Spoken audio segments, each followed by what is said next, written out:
सो हम लोग स्टार्ट करते हैं अब, जिसमें कि हम लोग डिस्कस करेंगे sectors of a country.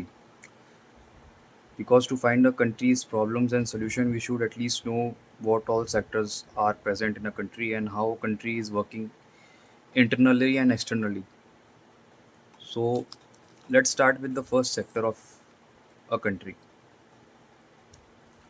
which is the economic sector. सो अब इकोनॉमिक सेक्टर के अंदर क्या क्या चीज़ें होती है। इकोनॉमिक सेक्टर हमको ये बताता है कि एक कंट्री की फाइनेंशियल हेल्थ कैसी है। फाइनेंशियल हेल्थ का मतलब जैसे कि जीडीपी हो गया, कि कंट्री की जीडीपी किस रेट से ग्रो कर रही है।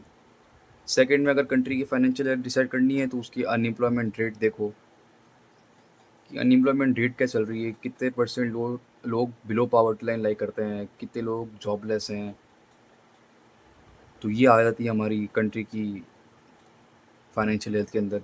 तीसरी चीज़ आती है इन्फ्लेशन, कि कंट्री में कितना इन्फ्लेशन आया है, उस टाइम में क्या वैल्यू थी उस किसी चीज़ की और अब क्या वैल्यू हुई है, कितना परसेंट इंक्रीमेंट हुआ है।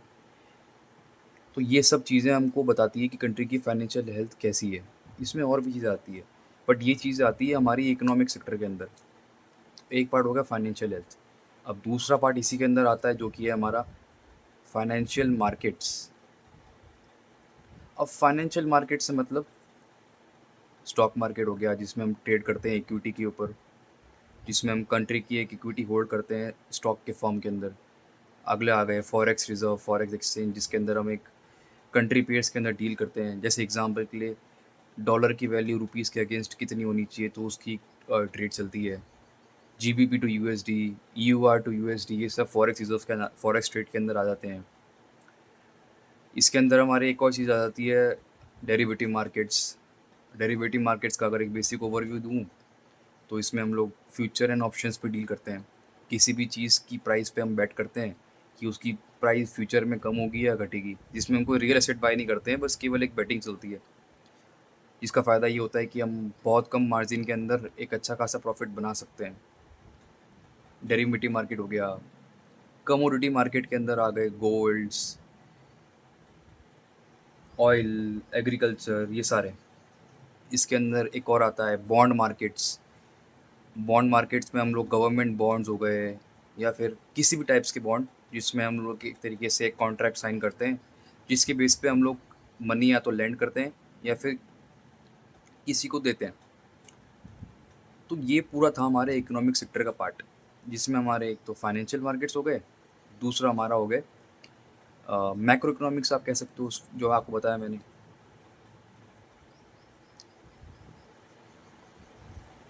तो financial markets and macro economics markets come under the economic sector. जितना हमको जानने की ज़रूरत है उतना इन चीज़ों में दे रखा है। इसके अलावा हमको जानना है तो आप ऑब्वियसली जान सकते हो, बट एक वीडियो के अंदर मेरे ख्याल से इतना इनफ है अगर आप किसी को कुछ भी चीज़ बिल्ड करनी है तो। और अभी इन्हीं चीज़ों के बारे में और डिटेल में बात करेंगे। अब let's move to the second अपना सेक्टर।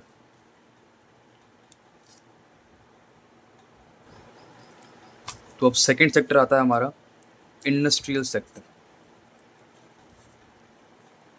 अब इंडस्ट्रियल सेक्टर नाम से हमको ये बता रहा है कि ये जो सेक्टर है ये हमको ये बताएगा कि भाई किसी भी कंट्री में कितनी टाइप्स की इंडस्ट्रीज़ प्रेजेंट है। जितनी ज़्यादा वास्ट इंडस्ट्रीज़ होगी किसी कंट्री के अंदर, वो कंट्री की एक तरीके से अगर आप कहो तो डिमांड एक वर्ल्ड लेवल पे बहुत अच्छी हो जाती है।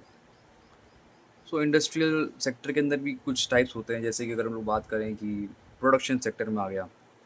प्रोडक्शन सेक्टर के अंदर आ जाते हैं हमारे एग्रीकल्चर हो गया, फार्मिंग हो गया, और हमारे इसके अंदर एक और चीज़ आ जाती है जैसे कि ऑयल की माइनिंग हो गई, कोल की माइनिंग हो गई, मेटल्स की माइनिंग हो गई।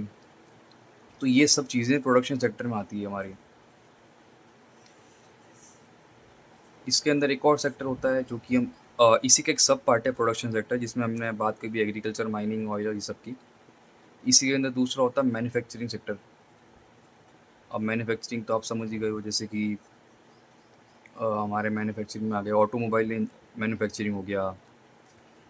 मैन्युफैक्चरिंग के अंदर हमारे और आ जाते हैं इलेक्ट्रॉनिक्स मैन्युफैक्चरिंग हो गया, टेक्सटाइल जो हमारे क्लोथ्स बनते हैं जिस फैब्रिक से बनते हैं उन फैब्रिक्स की मैन्युफैक्चरिंग, फिर उन्हीं की डिज़ाइंस अलग अलग आगे जाके मैन्युफैक्चर करो बनाओ इसमें। और अगर हम बात करें मैन्युफैक्चरिंग के अंदर ही, तो इलेक्ट्रिसिटी, वाटर, गैस, ये सब भी तो एक तरीके से प्रोड्यूस ही होती है। तो मतलब प्रोसेसिंग के अंदर आ जाता है एक तरीके से ये पार्ट ये वाला, जिसमें manufacturing processing to both part include होंगे इसके अंदर। तो electricity, water, gas, how they are manage in a country, they also come into this part. So this was the overview of the manufacturing part. इसमें एक और sector आ जाता है जो कि है सर्विस सेक्टर। इसके अंदर किसी भी कंट्री के अंदर एग्जाम्पल के लिए अगर हम देखें तो होलसेल ट्रेड्स किस तरीके से होती है, एक कंट्री अपने ट्रांसपोर्टेशन एंड लॉजिस्टिक्स को किस तरीके से मैनेज करती है, एक सर्विस सेक्टर में आता है।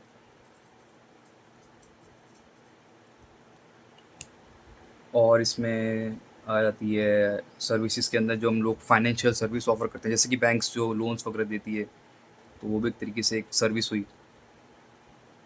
बाकी अगर हम लोग बात करें, जैसे हमारा एग्जांपल यूट्यूब ही ले लो, तो यूट्यूब में क्या हो रहा है, एक तरीके से हमको मीडिया एंड एंटरटेनमेंट सर्विसेज मिल रही है, तो वो जो पार्ट है वो भी सर्विस सेक्टर के अंदर आता है। तो इस तरीके से जो भी पार्ट्स हैं जो कि एक तरीके से सर्विस प्रोवाइड कर रहे हैं किसी और को in exchange of some money, so those come under the service sector. And the last we can say that fourth part is knowledge based sector, or you can say that data driven sector. I will write data driven.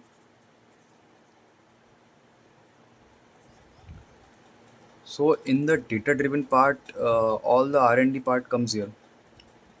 Like for example, if our India is spending huge amount of money in biotechnology and artificial intelligence, so this comes under that sector. All the training of AI models, all the tech related like biotechnology part, data analytics, or the we can say that consulting, and just all the things which involves research and development, or you can say that data services of a country. So those come under the data driven sectors. सो ये एक overview था हमारे industrial and production sector में, कह सकता हूँ इसको industrial and production sector.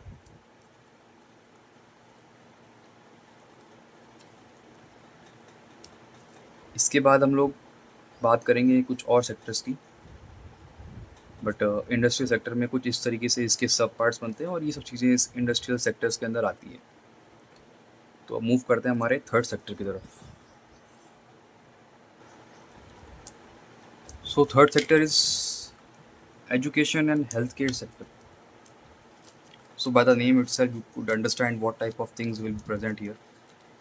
All the things which involves giving education to the students or the people who are doing higher studies, they all pursue different types of studies education. For example, the courses which are in the college: BTech, BCA, AIML, AIDS, School of Design, School of Law, all of these comes under the education sector, from primary, secondary, college, and all the things comes under this education sector. The more developed the education sector of a country is, the better the youth of the country will become. But we will see how India is performing in its education sector. That is a crucial point for India's development. And in the healthcare sector, all the schools, all the hospitals, all the medical services, or you can say that pharmaceutical companies which provide medicines and particular type of machineries to the hospitals, all of those comes under the healthcare sector. You know, the more the government backed institution in a country, the better the healthcare sector will become. Because in the government if we consider the government healthcare sector, the price of the services are very low compared to the private hospitals and all. So if a country has more, or you can say that a country is dominant in its healthcare sector, then it is a good sign of a country. And it also say that everyone can have affordable healthcare services for their family and for themselves. तो ये एक health care sector भी काफ़ी important role play करता है. तो ये कुछ थे सेक्टर्स हमारे एजुकेशन और हेल्थ केयर सेक्टर. अब चलते हैं नेक्स्ट सेक्टर की तरफ. तो अब थर्ड है हमारा government and institution sectors. So government and institution sector basically ये बताएगा कि गवर्नमेंट किस तरीके से या तो लोगों से टैक्स लेती है, टैक्स कलेक्शन इसमें आ सकता है, किस टाइप्स की पॉलिसीज़ है गवर्नमेंट ने जो डिसाइड करी है, चाहे वो एक्सपोर्ट्स एंड इम्पोर्ट ट्रेड्स हो, और या फिर किसी भी अगर बाहर की कंपनी कोई अगर हमारे इंडिया में कुछ भी अपना मैन्युफैक्चरिंग खोलती है तो उसमें क्या क्या पॉलिसीज़ रहती है कि उसको क्या क्या कुछ certain regulation of laws follow करने पड़ते हैं, तब जाकर ही उसको अलाउंस मिलती है. तो ये चीज़ें आती हैं हमारे गवर्नमेंट एंड इंस्टीट्यूट सेक्टर. मतलब गवर्नमेंट किस तरीके से वर्क करती है, इसमें डिफेंस पार्ट और पार्ट भी आ जाता है. डिफेंस के अंदर वही military systems, our navy, our army, our air force, all of that comes under this defense sector. How our machineries, the defense machinery, the weapons are producing, all of these comes under this. And another thing, if we say that comes under this defense policy, and the last thing is the judicial systems, we can say that courts.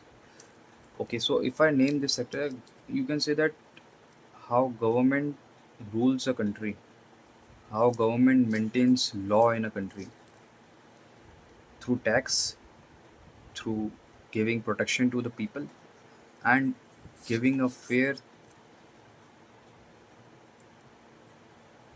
law and fair rights to the people through courts, supreme courts, high courts, so that everyone has a right to defend himself through a legal means of system.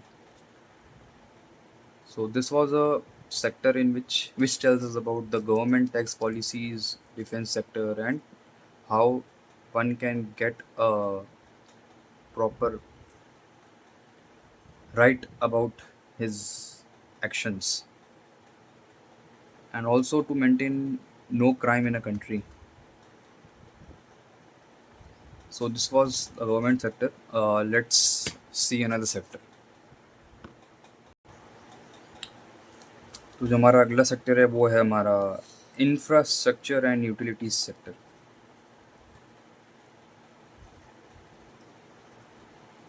तो ये हमको क्या बताता है, अगर हम लोग बात करें इंफ्रास्ट्रक्चर की, तो आप खुद ही देखो किसी भी कंट्री की एक अगर हम चेक करें ग्लोबल इमेज बनती है तो उसके मेनली बनती है उसका किस तरीके से इंफ्रास्ट्रक्चर है, how much developed a countries infrastructure is. देखो जितनी बड़ी बिल्डिंग्स, जितनी सुंदर रोड्स, जितना बढ़िया हमारा एक तरीके से वेस्ट मैनेजमेंट हो गया, जितनी हमारी क्लीननेस हो गई, ये जितनी ज़्यादा अच्छी तरीके से रहेगी उतने ही फॉरेन इन्वेस्टमेंट्स, फॉरेन पीपल हमारे लोग देश में आएंगे और रहना शुरू करेंगे.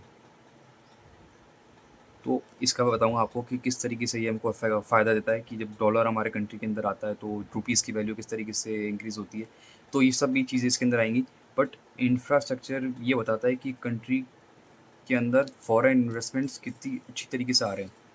जैसे कि अगर हमारे कंट्री के अंदर अगर एग्जांपल के लिए गूगल ने अपना एक डेटा सेंटर खोला, तो डेटा सेंटर की एक बहुत बड़ी सी जाइगेंटिक बिल्डिंग बनाते हैं वो लोग. तो एक मास इन्वेस्टमेंट आ गया हमारे पास इंडिया के अंदर. और वहीं वो लोग जो आसपास का जो उनका एरिया है उसको भी डेवलप करेंगे, ताकि जो इंडिया के अंदर चाहे कुछ लोग हो गए या फिर जो भी लोग काम कर रहे हैं उनको लगे कि हाँ भाई एक अच्छी कंपनी, अच्छी जब गूगल कंपनी आती है तो वो बहुत मास इन्वेस्टमेंट करते हैं तब जाकर कुछ चीज़ बनाते हैं अपना वो. तो ये आ जाता है हमारे इंफ्रास्ट्रक्चर के अंदर. इसमें हम लोग अगर बात करें तो हमारे ऑयल गैस पाइपलाइंस हो गई, इलेक्ट्रिसिटी पाइपलाइंस हो गई, वाटर सिस्टम्स हो गए, ये सब भी इसके अंदर आ जाते हैं हमारे इंफ्रास्ट्रक्चर के अंदर. इसमें हमारे ब्रॉडबैंड्स के नेटवर्क आ जाते हैं, जो कि हमारे एग्जाम्पल के जैसे जियो का नेटवर्क है, तो वो किस तरीके से फाइबर, चलो जियो के फाइबर एग्जाम्पल लेते हैं, तो जियो की फाइबर की किस तरीके से नेटवर्क बना हुआ है पूरे इंडिया के थ्रू, किस तरीके से उसकी केबल मैनेजमेंट हो रखी है और किस तरीके से वो हर घर पे जाता है, तो ये भी इसके अंदर आ जाता है। और इसमें बस यही है, हमने डिस्कस कर लिया, इसमें रोड्स वगैरह आ गई, इसमें आ गए हमारे proper management systems like oil gas pipelines हो गई, इलेक्ट्रिसिटी ग्रिड्स हो गई हमारे, इसमें सोलर प्लांट्स हो गए, जो बड़े बड़े सोलर प्लांट्स होते हैं, न्यूक्लियर पावर प्लांट्स आ गए, तो ये सब इसके अंदर आते हैं हमारे इंफ्रास्ट्रक्चर सेक्टर के अंदर। डोंट वरी, इसका मैं पूरा एक डिटेल आपको अच्छी तरीके से बना के दे दूंगा। बस इसमें मैं इसलिए ज़्यादा लिख नहीं रहा हूँ कि बस ये केवल एक डिस्कस करने के लिए है कि भाई इसमें क्या क्या चीज़ें आ सकती है, तो इसका एक पूरा अच्छा तरीके से आपको पूरा मिल जाएगा वो फाइल। बस ये अभी एक बेसिक है, तो आप ज़्यादा इस पर ध्यान नहीं देना, और हैंड राइटिंग भी कोई ज़्यादा अच्छी नहीं है। तो ये था बस। अब हम बात करते हैं अगले सेक्टर की तरफ, renewable energy. Let's move to next sector.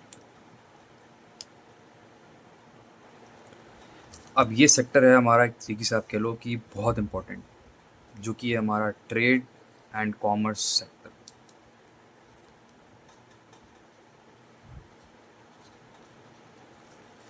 Trade and commerce sector हमको ये बताता है कि हमारी कंट्री के पास कितने हमारे फॉरेक्स रिजर्व्स हैं, कितनी हमारे ऑयल रिजर्व्स हैं, कितना एक कंट्री नेचुरली किसी चीज़ को प्रोड्यूस कर सकती है।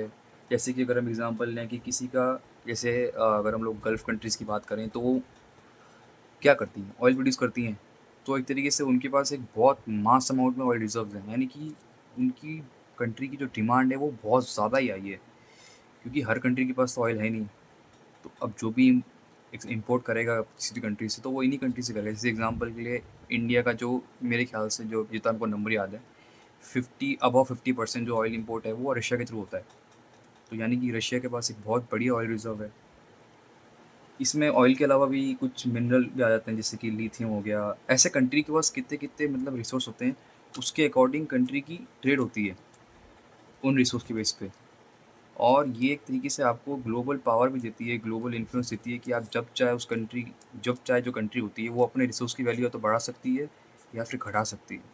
ये पूरा उसके हाथ में, क्योंकि प्रोड्यूसर तो वही है, कोई कंट्री उसको अपोज भी नहीं कर सकती, क्योंकि डिमांड तो ज़्यादा है लेकिन सप्लाई एक तरीके से आप कह सकते हो कंसंट्रेटेड है। कुछ कंट्रीज़ ही हैं जो, ऐसे ऑयल रिजर्व की अगर बात करें हम लोग, ओपेक करके जो हमारे वो बनी हुई है, you can say that a cartel, तो वो जब चाहें तब ऑयल की प्राइस बढ़ाते हैं, जब चाहें तब ऑयल की प्राइस घटाते हैं। ये सब उनके हाथ में है, क्योंकि वो अभी एक तरीके से काफ़ी